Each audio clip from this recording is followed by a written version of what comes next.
My ex-wife thinks she's all that by showing off her new boyfriend on Insta, so I started dating her boyfriend's ex, and now we're about to get married. I, 49 meters, and my ex-wife, let's call her Karen, 50F, got divorced, and the straw that broke the camel's back was when I came home with a present for her for our anniversary, and she accused me of getting it from whoever I was sleeping with and threw it away. She didn't even open the present, which was a Tiffany & Co. necklace she had looked at multiple times and expressed she liked. I talked to a divorce attorney after this, and we filed within a month, and she moved out. I told my attorney about this, and she wanted to know where she moved out as Karen wouldn't list her new address. It was revealed she moved in with her new boyfriend. Let's call him Jeremy, 50 meters. I actually knew Jeremy as our oldest kids have been in the same class since pre-K. I also knew Jeremy and his wife. Let's call her Taylor, 52F.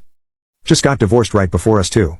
It took a little over a year to finalize the divorce since Karen couldn't agree to any terms.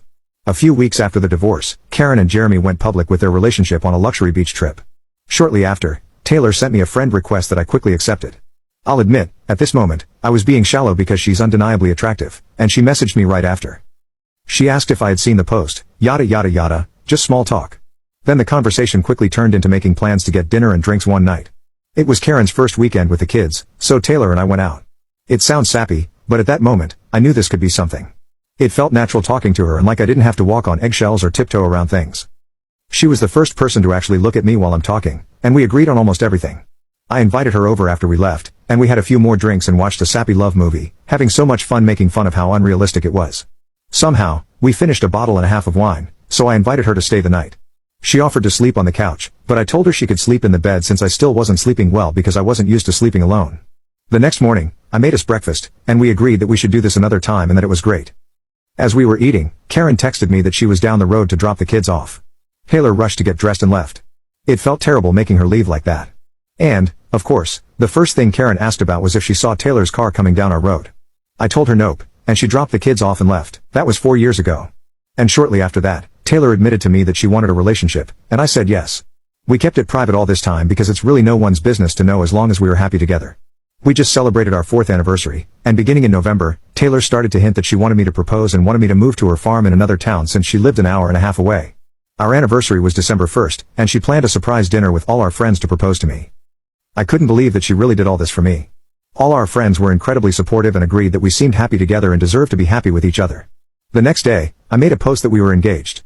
This was the first post about Taylor and me on each other's page. Right after the post, we started to get calls, text, and Facebook messages from Jeremy's family, Karen's family, and Jeremy sent a long message to Taylor saying he couldn't believe we would do this and didn't check with him first. He said how insensitive it was to get engaged when we knew him and Karen were on a break because of the fighting. She ignored all his messages. That is, until we both got messages from my family saying we were crappy people for getting engaged in spite of Jeremy and Karen and how they no longer wanted to see my kids and wouldn't be attending the wedding.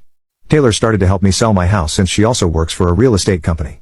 We packed all my stuff up, sold all the furniture, and moved me into Taylor's house. I left my job and was actually able to get a job at her company as a salesman. She has 2 sons who treat me very well, and while they don't call me their dad, they do tell people I'm their stepdad. They surprised me with a basketball dad shirt with their names and numbers for Christmas. I couldn't stop crying after seeing it because it was so meaningful to me to see how they considered me their stepdad.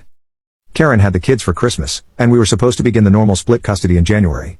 Since the first of the year, the kids have said they don't want to see me, and Karen said she's talking with an attorney to change our custody schedule and that she wants full custody. I'm finally happy with someone who loves me, planning a very small wedding with only friends and family who were supportive of our relationship, and have 2 new stepsons who love me, but I feel so empty without my kids. I took them to meet Taylor, and she had been to dinner with us a couple of times, and she treated them like her own and never got on to them or was mean to them.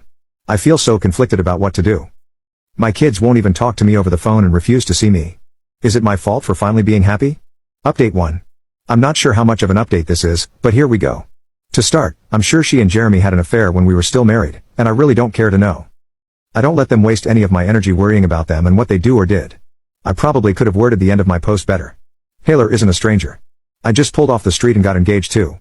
My kids have always known Taylor as her kids are the same age and played the same sports. I told them I was dating someone after a year and a half and introduced them to her shortly after. They've been to dinner with Taylor and me, been with me when Taylor came over, and been to Taylor's house where she lives. She's a very busy and hardworking woman, so we didn't get to spend very much time together where I live or with my kids. So I would usually spend time at her house, but I never skipped time with my kids to see her. I didn't want to act like I was hiding my relationship with Taylor, but we wanted to take things slow and not rush. Hence, why we didn't post to social media or tell our exes. Obviously, friends knew, and you can only keep it a secret for so long before they catch on, but we only told very very close friends who won't gossip and tell everyone.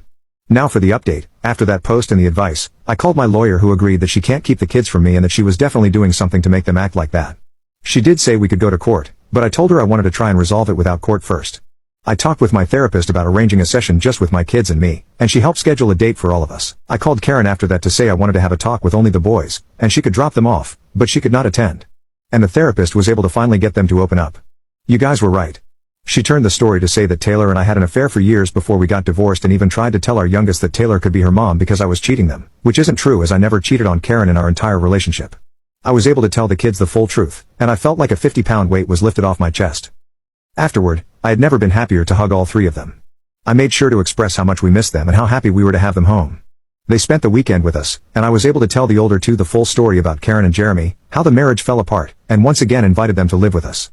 They both said that they actually wanted to, but since Karen had fed them lies, they didn't want to be around us.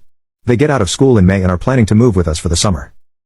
This will hopefully be a good opportunity for them to bond with Taylor's kids and their friends. I will not be pushing them to move here as it's their own choice, but deep down, I really do hope they do.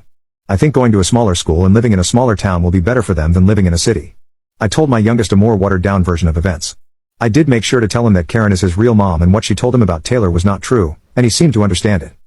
So for the moment, Karen is fine with the boys moving here for the summer. All three asked her instead of me, and I think that helped a lot, showing her it was their decision instead of mine. To say I'm excited is an understatement. I've talked with my lawyer, and he said the older two are able to decide where they go, while Karen and I would have to come to an agreement for our youngest. I don't want full custody as I think kids need their mother in their lives, but my lawyer is urging me to fight for full custody. Edit. Some things Karen has told the kids is that Taylor is still dependent on substances.